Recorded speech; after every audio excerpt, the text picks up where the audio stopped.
रवीश पाल सिंह मेरे सहयोगी इस वक्त तमाम जानकारी के साथ जुड़े हैं। रवीश, अगर नामांकन दाखिल करना है, पर्चा लिया जा चुका है, तो फिर इतने ज्यादा बादल क्यों है इर्द गिर्द? जयवर्धन सिंह नहीं बता रहे हैं, ना दिग्विजय सिंह खुद बता रहे हैं।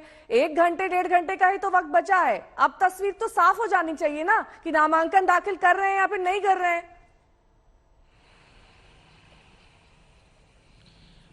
देखिए, बिल्कुल आपने जो सवाल उठाया वो बिल्कुल वाजिब है, लेकिन मैं आपको बता दूं कि दरअसल दिग्विजय सिंह की शख्सियत ही कुछ ऐसी है, बेहद रहस्यमय हालात में उनका पूरा जीवन रहा है। नेहा, शुरुआत से अगर अभी तक का हम देखें दिग्विजय सिंह का सफर, तो 1969 में पहली बार वो नगर पालिका अध्यक्ष बने थे। तब कांग्रेस के टिकट पर नहीं बने थे वो, लेकिन 1970 में यानी उसके 1 साल बाद ही वो कांग्रेस में आ जाते हैं। उसके बाद वो बाकायदा विधायकी का चुनाव लड़ते हैं और बाकायदा पहली ही बार में जब वो विधायक बनते हैं तो मंत्री बन जाते हैं। उसके बाद 1984 में वो राजगढ़ लोकसभा सीट से सांसद बनते हैं और उसके बाद उन्हें अध्यक्ष बनाया जाता है मध्य प्रदेश कांग्रेस कमेटी का। उसके बाद 1993 में वो मुख्यमंत्री बनते हैं और 5 साल में राज करने के बाद वो दोबारा पहली बार ऐसे मुख्यमंत्री थे जो लगातार 2 बार और 10 सालों तक उन्होंने मुख्यमंत्री पद का जो सफर है वो पूरा किया, लगातार 10 सालों तक। उसके बाद जैसे ही 2003 में चुनाव हारती है कांग्रेस, तो दिग्विजय सिंह इस राजनीति से संन्यास का ऐलान कर देते, कहते कि 10 सालों तक मैं कोई चुनाव लड़ूंगा नहीं, और वो बात उन्होंने अपनी रखी। 10 सालों तक वो सक्रिय राजनीति से दूर रहे, चुनाव में वो नहीं लड़े। इस दौरान वो कांग्रेस के महामंत्री रहे एआईसीसी के दिल्ली में। उसके बाद वो राज्यसभा सांसद बनते हैं और उसके बाद वो दोबारा राज्यसभा सांसद हाल ही में बने हैं। तो ये इतिहास रहा है दिग्विजय सिंह का। आशुतोष मिश्रा वहां पर मौजूद हैं जहां इस वक्त एक्शन चल रहा है, क्योंकि दिग्विजय सिंह के घर में इस वक्त तमाम उनके समर्थक मौजूद हैं। आशुतोष, देखिए, जयवर्धन सिंह खास तौर पर ये कहते हुए नजर आए कि थोड़ी देर का इंतजार कीजिए, तस्वीर साफ हो जाएगी। लेकिन क्या हम ये माने कि 11 बजे या उसके बाद दिग्विजय सिंह कभी भी पहुंच सकते हैं और नामांकन दाखिल कर सकते हैं? देखिए, जब यहाँ से वो निकल रहे थे और जब मैंने पूछा तो मुझे उन्होंने इतना ही जवाब दिया कि नामांकन 11 बजे का है। अब 11 बजे के बाद वो पत्ते खोलेंगे और क्या होगा कदम, ये कोई नहीं जानता।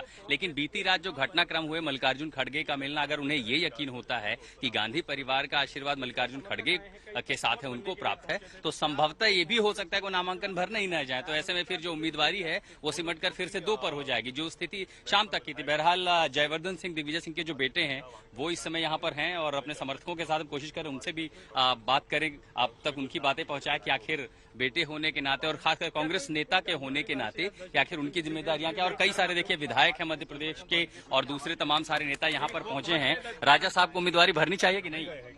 भरनी चाहिए। राजा साहब को प्रशासनिक अनुभव है। जयवर्धन सिंह हमारे साथ जुड़ रहे हैं आज तक पे सीधे दिग्विजय सिंह की आवाज से। अब आपके पिता जो है नामांकन भरने के लिए तैयार है, तो सबसे पहले कंफर्म कर, नामांकन होगा या बीती रात जो घटनाक्रम हुआ है उसके बाद तस्वीर बदल सकती है? जैसा उन्होंने स्वयं कहा, सभी को कल भी कहा कि थोड़ा और इंतजार कर लीजिए, 9 बज चुके हैं, लगभग 2 घंटे 3 घंटे और हैं, तो जो भी स्थिति है वो स्पष्ट होगी 2-3 घंटे में। घड़ी की सुइयां बीत तो रही हैं, लेकिन इंतजार नहीं हो रहा है कि इतना बड़ा चुनाव है। कांग्रेस पर आरोप लगता रहा कि देखिए सब कुछ 10 जनपद से चल रहा है। ये एक ऐसी तस्वीर दिखाई पड़ रही है जब 3-3 चेहरे मैदान में उतर रहे हैं बतौर अध्यक्ष पद। आप इतना टेंशन मत लीजिए, क्योंकि जो भी जीतेगा कांग्रेस का ही जीतेगा। हाँ, ये बात तो है, लेकिन मारे नामांकन होगा उनका। अच्छा, आप कह रहे देखिए वो मुख्यमंत्री रहे, लोकसभा सांसद रहे, राज्यसभा सांसद रहे, विधायक रहे, इस अनुभव के आधार पर क्या उन्हें ये जिम्मेदारी संभालनी चाहिए जयवर्धन? सर, वो तो मैं मानता हूँ उनको वैसे ही इतना कुछ मिल चुका है कांग्रेस पार्टी से, नेहरू गांधी परिवार से। वो 30 साल की आयु में विधायक बने थे, उनको फिर 33 साल की उम्र में मंत्री बनाया गया मध्य प्रदेश में। पीसीसी अध्यक्ष बने, मुख्यमंत्री बने, सांसद बने, लोकसभा में राज्यसभा में भी महामंत्री रहे बहुत सालों के लिए एआईसीसी में। तो उनको वैसे ही बहुत कुछ मिल चुका है कांग्रेस पार्टी के द्वारा। तो और वैसे भी जो सबसे महत्वपूर्ण विषय आज के समय हम सबके लिए है वो है भारत जोड़ो यात्रा। हम सबके नेता राहुल गांधी जी इतनी लंबी यात्रा कर रहे हैं, 3500 किलोमीटर की, और आप स्वयं देखिए कितनी भीड़ उनके साथ चल रही है। आपके पीछे भी काफी भीड़ खड़ी और ये इसी समर्थन में तो आए हैं। और खासकर आपके राज्य में अगले साल चुनाव है, आपको लगता है दिग्विजय सिंह अगर आगे होते हैं? अधिकतर लोग सब मध्य प्रदेश के ही हैं। ठीक है, लौटूंगी मैं आपके पास, तस्वीरें दिखा देते हैं। दरअसल दिग्विजय सिंह जो अभी कुछ देर पहले अपने आवास से रवाना हुए थे, वो मल्लिकार्जुन खड़गे के घर पहुंच गए हैं। अब ये मुलाकात दरअसल क्यों हो रही है, आशुतोष, ये मुलाकात क्यों हो रही है? खड़गे जी से मिलने क्यों दिग्विजय सिंह पहुंचे हैं? उनके बेटे से पूछिए।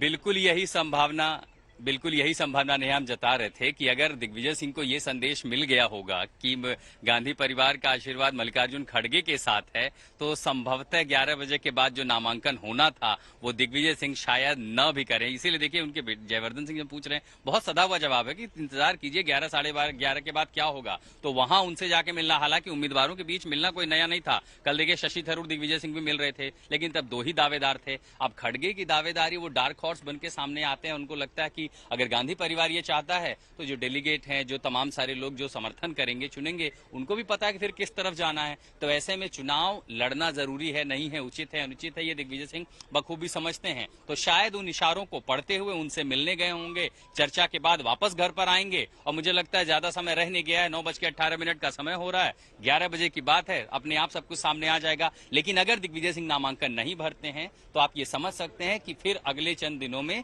इस बात का मैं सिर्फ औपचारिकता रह जाएगी कि मल्लिकार्जुन खड़गे ही शायद वो चेहरा होंगे जो कांग्रेस का पूरी पार्टी का राष्ट्रीय स्तर पर नेतृत्व करेंगे। ठीक है, लौटूंगी मैं आपके पास। बीच बड़ी खबर बता दें, कांग्रेस अध्यक्ष पद को लेकर हलचल तेज हो गई है। मल्लिकार्जुन खड़गे के घर पहुंच गए हैं दिग्विजय सिंह।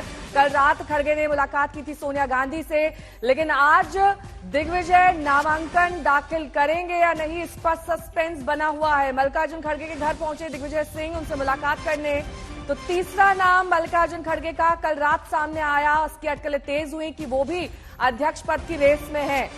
कांग्रेस अध्यक्ष पद को लेकर 11 बजे के बाद नामांकन की प्रक्रिया शुरू हो जाएगी। आज आखिरी दिन है और ऐसे में अभी भी सस्पेंस बना हुआ है। आशुतोष मिश्रा मेरे सहयोगी लगातार तमाम जानकारी के साथ जुड़े हुए हैं।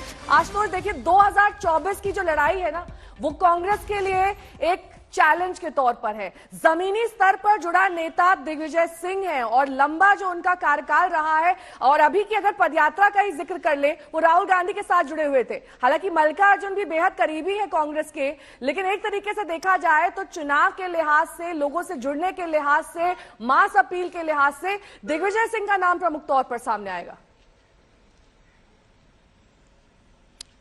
और 2024 के पहले नेहा देखिए एक बड़ी चुनौती उनके अपने राज्य में भी होगी, क्योंकि अगले साल छत्तीसगढ़, राजस्थान, मध्य प्रदेश के भी चुनाव होने वाले हैं। और अगर आपको याद हो कि 18 के चुनाव के पहले यही दिग्विजय सिंह तब भी यात्रा लेकर के निकले थे। उन यात्राओं के बाद संगठन का मोबिलाइजेशन का सीधा असर महज कुछ दिनों के बाद ही मध्य प्रदेश के चुनाव पर दिखा था। कांग्रेस ने किसी तरह सरकार भी बना ली थी, हालांकि वो ज्यादा दिन टिकी नहीं, लेकिन सरकार तो बना ली थी। ये जरूर बात है कि दिग्विजय सिंह का जो प्रशासनिक अनुभव है, संगठन पे पकड़ है, महासचिव रहते हुए जितने करीबी से वो लोगों को जानते हैं, मल्लिकार्जुन खड़गे के लिए शायद वो चुनौतियां हो सकती हैं कि क्या उनके पास उस तरह का प्रशासनिक अनुभव है और क्या संगठन पर उनकी पकड़ उतनी मजबूत है। लेकिन देखिए किसी भी पार्टी में अगर ये तय होता है कि जो सर्वोच्च, जिसे हाई कमांड कहा जाता है, अगर वो किसी के साथ खड़ा है तो बाकी फिर एक औपचारिकता रह जाती है।